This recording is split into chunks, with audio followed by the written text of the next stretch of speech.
ጤና ይስጥልን እንዴት ዋላችሁ የቻናላችን ተከታታዮች ዛሬ ደግሞ አዲስ መረጃዎችን ይዘንላችሁ ቀርበናል። በቅድሚያም አርዕስተ ዜናውን አስደምጣችሁ የትግራይ ክልል ጊዜያዊ አስተዳደር ፕሬዝዳንት አቶ ጌታቸው ረዳ የክልሉን የሰላምና ጸጥታ ቢሮ ኃላፊ የሆኑት ሌተናል ጀነራል ፍስሐ ኪዳንን ከኃላፊነት ማንሳታቸውን ገለጹ።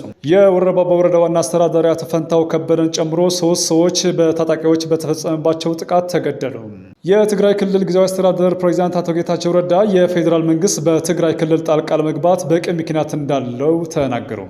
እነዚህንና ሌሎችን ተጨማሪ መረጃዎችን በተከታታይነት የምናቀርብላችሁ ይሆናል። መልካም ጊዜ ከኛ ጋር። የትግራይ ክልል ጊዜያዊ አስተዳደር ፕሬዝዳንት አቶ ጌታቸው ረዳ የክልሉን የሰላምና ጸጥታ ቢሮ ኃላፊ የሆኑትን ሌተናል ጀነራል ፍስሐ ኪዳኑን ከኃላፊነታቸው ማንሳታቸውን ትናንት መጋቢት 2 ቀን 2017 ዓ.ም በጻፉት ደብዳቤ አስታወቁ። የቢሮ ኃላፊ ወገንተኝነታቸውን የማን እንደሆነ በግልጽ አሳይተዋል ሲሉ ተችተዋል። የጸጥታ ቢሮው የመንግስትን ትዕዛዝን ከማክበር ይልቅ የመንግስትን መዋቅር ማፍረስ ላይ ተጠምደዋል። ይህንንም የህግ ማስከበር ስራ አስመስሎ እያቀረበ ይገኛል ሲሉ ኮንነዋል። የቢሮው ኃላፊ ወገንተኝነታቸውን የማን እንደሆነ በግልጽ ያሳያል ሲሉም ባወጡት መግለጫ ተችተዋል። በሌላ ዜና በክልሉ ደቡብ ምስራቅ ዞን በምትገኘው አዲ ጉደም ከተማም በጸጥታ ኃይሎችና በከተማዋ የጊዜያዊ አስተዳደሩን ተሿሚዎች በሚደግፉ ነዋሪዎች መካከል በተፈጠረ ግጭት 5 ሰዎች በጥይት ተመተው መቁሰላቸውን መቀለ ኤፍኤም 104 ሬዲዮ በዘገባው አስታውቋል። ከቆሰሉት መካከል 2ቱ ወደ መቀለ አይደር ሪፈራል ሆስፒታል መላካቸውን ጠቁሟል። አቶ ጌታቸው ረዳ የፌዴራል መንግስት በትግራይ ክልል ጣልቃ ለመግባት በቂ ምክንያት እንዳለው ተናገሩ። የትግራይ ክልል ጊዜያዊ አስተዳደር ፕሬዝዳንት ጌታቸው ረዳ የፌዴራል መንግስት በክልሉ ጣልቃ መግባትን ጨምሮ የትኛውንም አይነት ድጋፍ ለማድረግ በቂ ምክንያት እንዳለው ተናገሩ።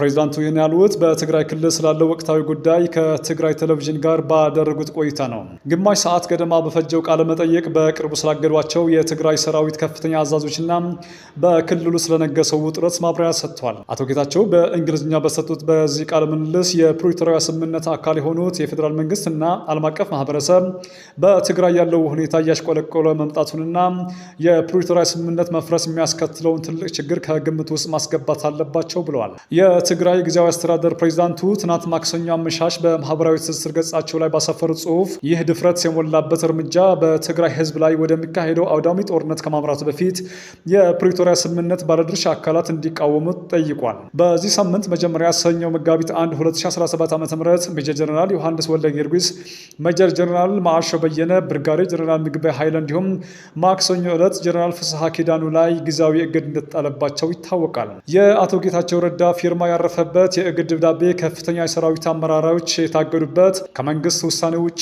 መላ ህዝባችንንና ወጣቱን ወደ ግርግር፣ የጸጥታ ኃይላችንን ወደ እርስ በርስ ግጭት ብሎም ህዝባችንን ወደማይወጣበት አዘቅት የሚያስገባ አደገኛ እንቅስቃሴ አልቆመም በሚል ነው። አቶ ጌታቸው ከሰራዊት አመራሮች መታገድ ማገዝ በሰጡት ቃለ መጠይቅ ውሳኔ ያሉትን ተግባራዊ ለማድረግ ሁሉንም እርምጃዎች መውሰድ በመጀመራቸው እንደታገዱ ገልጸዋል። የመንግስት መስሪያ ቤቶችን ሰብረው እየገቡ ነው፣ ጊዜያዊ አስተዳደር ኃላፊዎች እያነሱ ነው። ይሄ ደግሞ በህዝብ ላይ ብቻ ሳይሆን በይበልጥም በራሱ በሰራዊት ውስጥ ውዥንብር ፈጥረዋል ብለዋል። ጥያቄው ፕሬዝዳንት ወይም የካቢኔው አባላትን ከስልጣን የማንሳትና ለማንሳት አይደለም፣ ከሁሉም በላይ በፕሪቶሪያ ስምምነት የተገኘውን ትንሽ ሰላም የማስጠበቅ ነው ሲሉ አክለዋል። የውጭ ኃይሎች በዚህ ውስጥ ተሳታፊ ናቸው ብለን የምናምንበት ምክንያት አለን ያሉት አሁንም ይህ ውሳኔ ይቆማል ብዬ ተስፋ አደርጋለሁ ሲሉ አቶ ጌታቸው ገልጸዋል። የወረባቦ ወረዳ ዋና አስተዳዳሪ አቶ ፈንታው ከበደን ጨምሮ 3 ሰዎች በታጣቂዎች በተፈጸመባቸው ጥቃት ተገደሉ።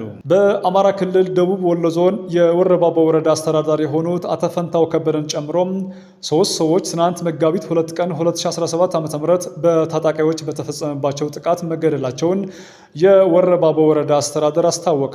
የአስተዳደሩ ኮሙኒኬሽን በይፋዊ የፌስቡክ ድረገጹ ላይ ትናንት ማምሻውን ባወጣው የሐዘን መግለጫ እንዳስታወቀው የወረዳው ዋና አስተዳዳሪ በሩት አቶ ፈንታው ከበደ፣ የወረዳው ፖሊስ ጽሕፈት ቤት የወንጀል ምርመራ ክፍል ኃላፊ ዋና ኢንስፔክተር አዲስ ዘመን ፍስሐና ሹፌር አቶ ከበደ እንድሮይስ የተገደሉት ለመስክ ስራ በወጡበት ወቅት የታጠቁ ጽንፈኛ ኃይሎች ባደረሱባቸው ጥቃት ነው ብለዋል።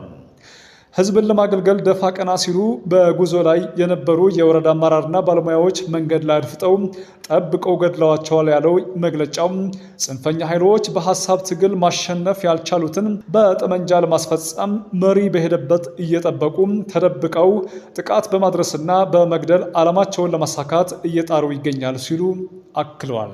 ውድ የቻናላችን ተከታታዮች ለዛሬ ያቀረብናችሁ ዜናዎች እነዚህ ነበሩ። በቀጣይም ለምናቀርባቸው አዳዲስ መረጃዎች በቅድሚያ እንዲደርሳችሁ የሳብስክራይብ ምልክቱን በመጫን ልትከታተሉ እንችላላችሁ። ስላደመጣችሁ እናመሰግናለን። መልካም ጊዜ ነው።